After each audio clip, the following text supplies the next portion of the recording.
No? Nothing? Hey everybody, welcome to another episode of Gluttons for Geekdom Live. I am Nick James, and today, no shirt, nothing. Yeah, okay, hold on, let me keep my head up. You know, you're thinking, hey, he lied to us. He said if it was on his shirt. Boom. There we go. And look how freaking sweet that is, too. Ever seen brim like that before? No? Me neither. Spider-Man does whatever. No, I'm not going to do that whole thing, but I am going to stop with the whole introduction. If you don't know what we're doing, go back, take a look. Spider-Man. 1962. Amazing Fantasy number 15. Awesome day. You know, that's a lot of times I think about that, and not so much, you know, for monetary gain, because of course, if like I went back and I had an Amazing Fantasy 15 from 1962, I could probably sell that for over $1 million freaking dollars, but I don't really know anymore. But just imagine being able to go to the comic rack and pick up that first Spider-Man and open it and just smell its old glory, and to have that comic. You know, again, not to sell for later on, but it's really cool. Peter Parker is the subject of the story. It was one of the first teens that Stan Lee ever did. Again, one of the only team-ups, too, that he didn't do with Jack the King Kirby. Steve Ditko gets to be Spider-Man's second father. So with Stan Lee and Steve Ditko, story goes, you know, Stan's sitting down, and he's like, what do you know, by the time he is Stan the Man Lee, soapbox Stan, whatever you want to call him, he's the god that he is today. And yes, I said God. Sitting there, and what can I do? I need a new story. And sees a fly in the wall, and the fly, man, sticks to the wall, and, you know, it just didn't sound right, so they went to Spider-Man. Ooh, I have a really cool thing, you know, like I was talking about, it's not 1962 anymore, so we can't get it, but I do have, of course, now I can't find, and now I'm not even looking at you guys, sorry for being so rude, but you could go and you could buy it and reprint, and it's really cool, you know, and the 96, I believe it was, 1996 is when we got that first animated series. Maybe it was 94 and it went to 96. I'm not 100% sure. But if you go and read that, it really does follow it pretty faithfully. Peter Parker gets written by a radioactive spider and gains the ability to do all of these crazy spider things. He could stick to walls. He's got spidey sense. And if I had to pick one Spider-Man power, you know, it wouldn't be the strength, the agility, it would be Spidey sense. Imagine how cool that is, especially the way they do it in the movies. If you watch Sam Raimi's first one, he gets the full 360 view. You know what I'm talking about. We'll get Sam Raimi in a second, too, and then we're going to get to Webb, and then, don't worry. And Webb, huh? Isn't that funny? And Mark Webb got to direct 2 Spider-Man films. It's like he was born to do it. I would like Spider Sense. That's really awesome. Goes and he's going to be the dick. He's actually a dick at first because he's like, I'm going to be a famous wrestler and get a lot of money. Uncle Ben dies. You know, great power comes great responsibility. That's how we get to the web head here. Is, you know, it's all comic book characters seem to come from tragedy. That one's really bad. I mean, he lets the guy pass him. Like, it's not my problem. Imagine having to live with that. That's why he's such a complex character. And another reason is, too, he was a teenager. At the time, you know, you had Batman and Robin. Robin was the kid and turned into Nightwing. If you don't know what I'm talking about, check out yesterday's video. And you didn't really get a lot of that there, especially teens with problems. And in my opinion, saying that, I'm going to skip ahead a little bit. Teens with problems, that's where I think Civil War got him so right. Captain America Civil War, if you don't know what I'm talking about. When we first see him, you know, he's coming up and he's got the DVD player and he meets Stark and they go to have their own little talks, so Marissa Tomei can't hear them. Aunt May, Marissa Tomei. Again, they're going younger, and I love all the Benjamin Button jokes because that first Aunt May in the Raimi flicks, you know, she looks, no, Grandma. And then in the second one, it's Sally Field, and you're like, all right, I see what you're doing. Now, Marissa Tomei, like, who's next? Who hot lady are they going to get for Aunt May after they have to reboot him again? I don't know. But I like the way they're going. He's there, and Tony Stark's there, and he has it, and he said, you know, I was having such a good day. Missed the bus, or didn't miss the bus, found this DVD player, algebra test. Nailed it. That's Spider-Man. Somebody who, as he's flinging around, he's going, holy shit, I can't believe I'm going to miss that algebra test. That's what we need. Oh, cool, we got a comment. Bill Cooper, what's up, buddy? The way they portrayed him in Civil War was the best. Yes, it was the best. So now I'm really excited. If everybody saw, if they didn't, Rogue One came out today. So I'm sure after today, you're going to get the full on the actual television in the middle of primetime commercials for the Homecoming that aired on Jimmy Kimmel.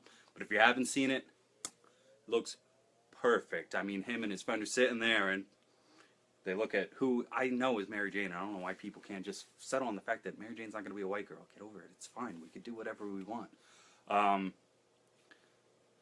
It just looks so good. We got Michael Keaton, as you know. Batman is going to be the Vulture. I don't want to spoil too much. I'll wait for it to come out, but it looks magnificent. It is that balance of, I'm a kid, but I've got these powers. What do I do? It looks fantastic. So let's jump back a little bit. Sam Raimi was the first one, and now I talked about when X-Men hit at the box office, everybody went, oh man, there might be some money in these Marvel movies. Spider-Man hit at the box office, and everyone went, holy shit, there is money to be made in these comic book movies. Because those guys, it's tons. You know, after Spider-Man hit, there's really not a lot of big problems I have with that, especially when it came out. When it came out, I was 02, so I was 12. Like, that shit blew my mind. One of the things now that I have a problem with it, again, Kevin Smith, sorry if I talk about him too much, ruined it. That rooftop scene where it's the Green Goblin and Spider-Man and they're talking, it does look like two toys. So now I can't get that out of my head when I see it, but it's awesome still, that first one. The second one gets even better. Sam Raimi is one of the only people to give you a film where the second one is better than the first. You can watch Spider-Man 2 all day, every day. Gets a third one, drops the ball. Venom. How do you mess up Venom? One of the most badass characters in all of the Marvel cinema, all of Marvel, and you mess him up because you put Topher Grace in there? Like, come on, guys. Come on, guys. I don't really, I don't need to stand on the other, I don't need to push someone down to raise myself up. We all know what an atrocity that was, so let's not do. Ooh, cool, we got another message. Anthony Weiland, what's up, buddy? Live shows are great, studio's awesome, just need some pop figures. Yes, sir, but Anthony Weiland got me onto pop figures. Still don't own any. I'm waiting for that one to start the collection, and then I'm sure it'll go all the way around. So then, all right, let's talk about Mark Webb. He got his thing. We got Andrew Garfield in the red and black suit, or blue suit, whatever. I don't like either of those. It's a very unpopular opinion. I don't like either of the Amazing Spider-Man movies. I'll watch them. I'm happy they exist, because at the end of the day, it is an add-on where I get to see a man dressed like this, sticking to walls and doing spectacular stuff. Spectacular, not amazing. It's just, there's no heart in it. There's no heart in either of those movies. For me, personally, I just don't give a damn. I give a damn about Spider-Man and Peter Parker, so that makes me attaches to it, but Andrew Garfield did nothing to help me with that. Sally Field did okay, but again, I am proud. She's that weird middle age, where it's just like, she's either got to be a grandma or she's got to be Marissa Tomei. Like, that weird middle age where you're just like, how old are his parents? Like, what's going on with this age gap? I don't get that.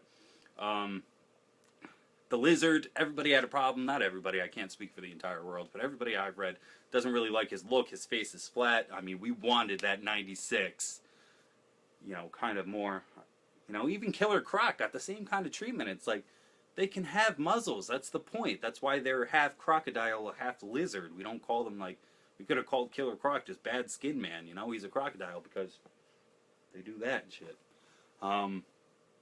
So again, then when Jamie Foxx got Electro, I was like, all right. I knew they weren't going to do the giant star on the face because they just weren't. But the look they gave him was weird blue. He was just...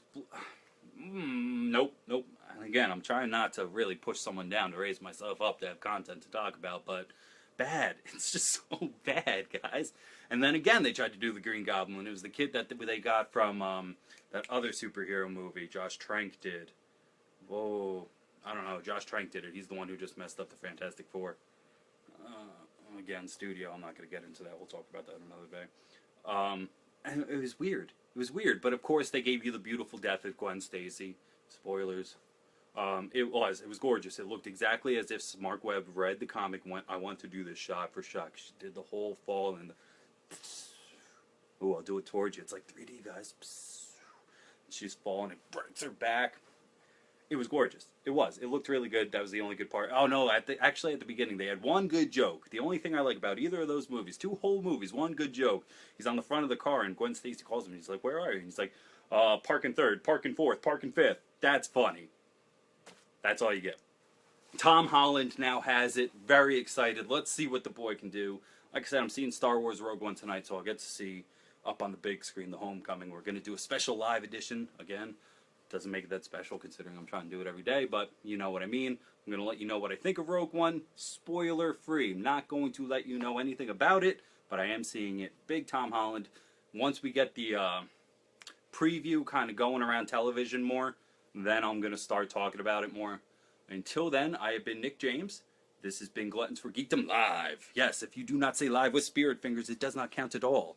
Take care, everyone. Damn. You see? That's why I need a better thing going here. I can't just sign off with these weak sign-offs. Let me try that again. I'm sorry. Have a good one.